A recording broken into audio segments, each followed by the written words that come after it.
যদি তুমি তোমার স্বপ্নকে সত্যি করতে চাও, তাহলে প্রথমে তোমাকে স্বপ্ন দেখতে হবে। তুমি যদি সত্যিই কিছু অর্জন করতে চাও, তাহলে প্রথমে তোমাকে তোমার ভয়কে জয় করতে হবে। তোমার ইচ্ছা শক্তি শক্তিশালী হলে তুমি সব কিছুই অর্জন করতে পারবে।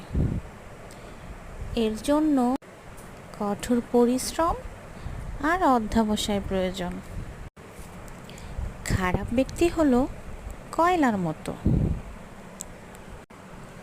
খারাপ ব্যক্তির সাথে বন্ধুত্ব বা শত্রুতা কোনোটাই করা উচিত নয়। কারণ কয়লা গরম হলে হাত পুড়িয়ে দেয়, আর ঠান্ডা হলে হাতে কালি লাগিয়ে দেয়।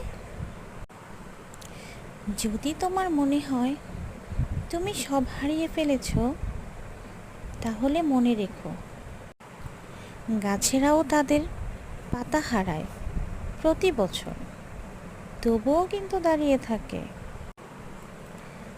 আগামীর শুভ দিনের প্রতীক্ষায়। তো কেমন লাগলো আমার কথাগুলো? অবশ্যই সবাই কমেন্ট করে জানাবেন। ভালো থাকবেন। আল্লাহ হাফেজ।